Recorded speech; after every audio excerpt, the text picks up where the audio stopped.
تحیة الوضوع یعنې د اوداسه څخه وروسته لمونځ. دا لمونځ 2 رکعته دی او د اودس کولو نه وروسته فورا د ادا کیږي.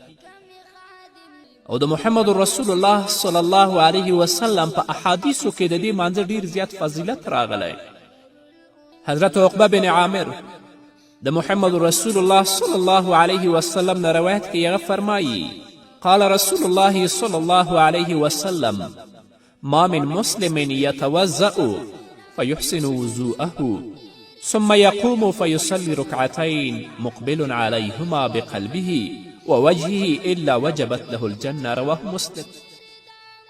حضرت عقبه بن عامر د محمد رسول الله صلی الله علیه وسلم نه روایت کوي چې رسول الله صلی الله علیه وسلم وفرمیل که مسلمان چې په ښه طریقه سره اودس وکړي او بیا لاړ شي د دې نه وروسته 2 رکاته مونځ وکړي او دا مونځ یې په داسې طریقه وي چې د ده د زړه ښکاره او پټه توجه په دې 2 رکعتونو کې د الله رضا وي.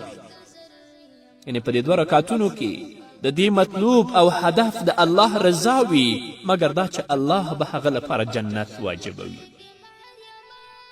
دا مونځ زموږ مسلمانانې خویندې هم کولی شي، همدارنګه مسلمانان وروڼه هم کولی شي چې کله اودس وکړي د اودس پسې وروسته 2 رکعته مونځ وکړي او په دې مانځه کې د دې مطلوب او هدف د الله رضا وي، بل څه نه وي. خو چې کله سهار مانځه لپاره اودس وکړئ بیا دا تاسو نشئ کولی، اگر چې ځینې فقهاو دا لیکلي که په هغه 2 رکعته سنتو کې نیت د تحیة الوضوع کوي الله به هم تاسو ته اجر او ثواب درکوي.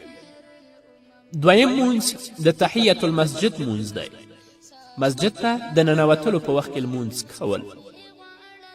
حضرت ابي قتاده سلمي د محمد رسول الله صلی الله علیه وسلم نه روایت کوي فرمایي ان رسول الله صلی الله علیه وسلم قال اذا دخل احدكم المسجد فليركع ركعتين قبل ان يجلس. رواه بخاري.